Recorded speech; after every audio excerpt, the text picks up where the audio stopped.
Time to add some life to this tank right behind me. Class is in session.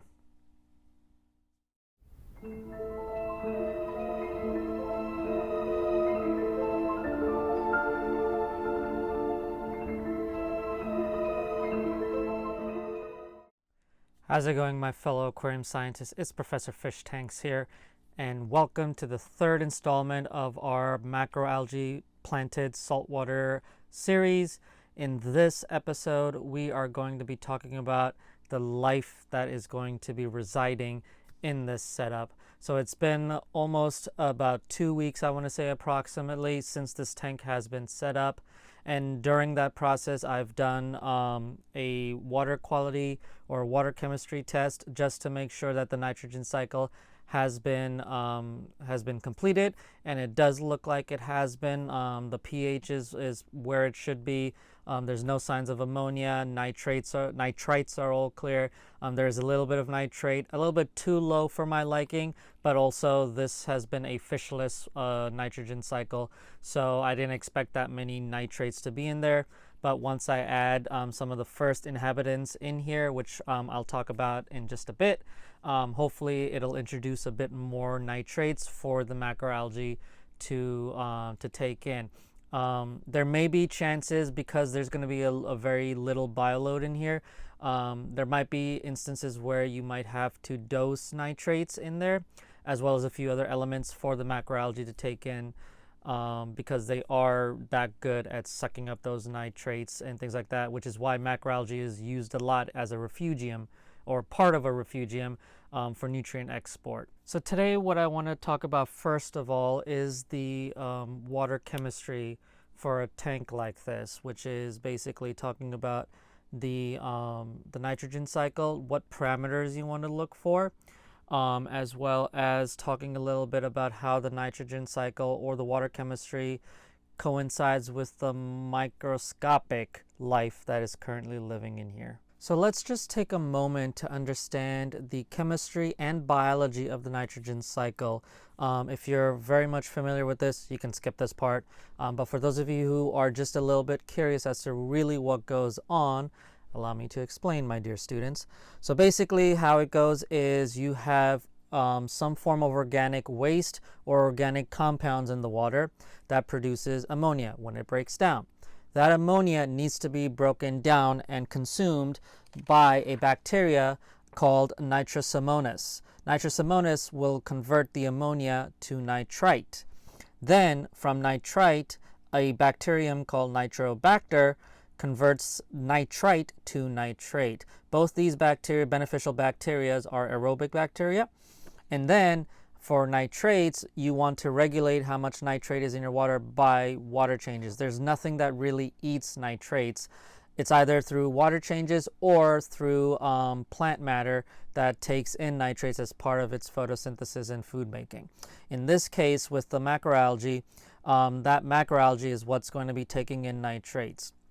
Now, that being said, ideally, in terms of parameters, you want zero ammonia, obviously, because ammonia is harmful to anything living in here. Zero nitrite, because it is also, just like ammonia, not good for the living things in this tank. And then nitrate, you want very low levels. Now, in this case, because we have organisms that really do benefit from nitrate, you do want to make sure that you have some level of nitrate. In my instance, I'm kind of going for roughly 10 parts per thousand, give or take. But that being said, I'm also going to monitor all the inhabitants to make sure that everything is okay and adjusting the nitrate levels accordingly, whether it is through the macroalgae taking it in or by dosing nitrates to bring the levels up to accommodate for that. If I notice that a lot of the other inhabitants are doing well, that means the nitrates are way too high. The macroalgae isn't really sucking up those nitrates enough, and then I would control that through water changes. Now that we've talked about the microscopic environment that is going on in this tank, let's talk about the main event, the macroalgae itself. So as you can see, there's already macroalgae in here. I took the liberty of getting them in as soon as possible, but let me kind of go over what I did. So basically I had 2 batches of macroalgae, if that makes sense. I got a few macroalgae from my local fish store, as well as another macroalgae, as well as the fish that's going in here I actually got from Seahorse Savvy. Now keep in mind I bought the macroalgae and the fish from Seahorse Savvy. It was not sponsored or anything like that, but they basically had what I wanted for a reasonable price. My local fish store had some macroalgae for a reasonable price, and so I ended up getting it from 2 sources basically. But basically what I did was, for the macroalgae as well as the cleanup crew that I got from my local fish store, I basically acclimated them. I temperature / drip acclimated them for maybe 30 minutes or so, and then immediately put them into the tank. And then not too long after, the next day basically, I got my Seahorse Savvy shipment, and with that shipment I basically followed the acclimation guide that Seahorse Savvy provided, which was basically to temperature acclimate. And so I just plopped the bag unopened in the tank for about 30 minutes according to their instructions to temperature acclimate. After that, I took the fish out as well as the other macroalgae out, and I plopped them in the tank. And so let me kind of go over what I actually got in here. So starting with the cleanup crew. So the reason you want a cleanup crew is to basically manage any uneaten food, detritus, as well as nuisance algae. Very common in saltwater aquaria, but also we have our own cleanup crew in freshwater as well. And for this setup, what I ended up getting was 2 basically hermit crabs and snails. Now I got 2 species of snails as well as 2 species of hermit crabs. So for the snails, what I got were 2 species of snails. The first is a Cerat's snail, which is basically the snail that is going to go after a lot of the nuisance algae. It will go after some detritus and uneaten food, but that's where the turbo snails come into play. And then for hermit crabs, I got basically 2 blue leg hermit crabs. They're also detrivores. They will eat uneaten food, as well as any detritus. They might nibble on a little bit of algae here and there, but not mainly mainly for detritus and uneaten food. That's basically the cleanup crew. I could definitely go for more hermits in here and more snails, but I decided to keep it a bit low, and then whoever ends up winning the tank can add more cleanup crew if they so wish. As for macroalgae, from my local fish store, I basically got 3 species of algae. The first being the shaving brush algae, which is pretty self-explanatory. It looks like a shaving brush. The second one is the Sea Pansy, which to me looks like a fold hand fan, like a folded Chinese hand fan. And then the third species is Halimeda, which is like an alternative to Caulerpa. It's a pretty cool looking species of algae. From Seahorse Savvy, what I got was the red Gracilaria hayi macroalgae, which I'm going to be honest with you is kind of my favorite right now. And then as our fish species that I decided to go with, there were a lot of fish that I was thinking of putting in here. But then I got to thinking, I was like, when I saw this particular fish, which is a saltwater acclimated or conditioned sailfin molly, silver sailfin molly, I thought, what better fish to put into a planted saltwater tank than a freshwater fish, if you will. I don't know, I kind of thought it was a bit amusing. Now, I only have 1 male sailfin molly in here. If you want to put a pair in here, I wouldn't recommend putting them in a 10-gallon tank. I would recommend a 20-gallon tank. This guy is still a juvenile. He hasn't fully grown yet, and it's just him in here. So I thought that he'll be perfectly fine. He should be perfectly fine.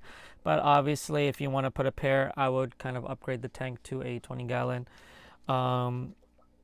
But he is absolutely gorgeous. And the lighting really makes him glitter, almost like a diamond, if you will. So I think he's a perfect addition to the tank. He is a algae grazer, and by algae, most notably nuisance algae. Even if you look right now within the B-roll, he's just grazing on every single surface in this tank, which is perfectly why I decided to go with him. So that's pretty much the livestock as well as the macroalgae that we have in here. In the update video, I will kind of go a bit more in depth on the actual care of the macroalgae in terms of each species. But for now, I just wanted to kind of give you an overview of what has actually gone in here. Now, one thing I do want to mention in regards to the Halimeda, excuse me, I cannot pronounce that name for the life of me. That macroalgae isn't really looking too hot. It's actually started to go sexual, which in the macroalgae care video, I will kind of talk a bit more in depth on what that means and why it's probably not a good thing. But it just isn't looking too hot. It's also starting to go pale. So I might end up removing that. Just to be on the safe side. All the other macroalgae seem to be doing perfectly fine. It's just that one particular macroalgae that isn't doing too well. And so just to be on the safe side, I might just end up removing it, which is a shame because it does look pretty cool. But yeah, that's pretty much it. So like I mentioned in the next video, I will be talking about more in depth on the macroalgae care, as well as just an update on it, and basically go over the actual maintenance of the tank as well, how to maintain it for the remainder of its life, basically. So with that being said, my fellow aquarium scientists, that's pretty much it for this video. I appreciate your support. Let me know down in the comment section below what you guys think about the macroalgae selection that I have here, and the overall scape. I like it. I think it's coming along very well. A lot of work went into this, and I just hope that when I bring this to the Clash, the people that will be there to see it in person will enjoy it just as much as I do. And with that being said, thank you again. Make sure you hit that subscribe button if you haven't already, as well as hit that like button if you enjoyed it. If you don't, that's totally fine. As well as the notification bell so you don't miss any future videos.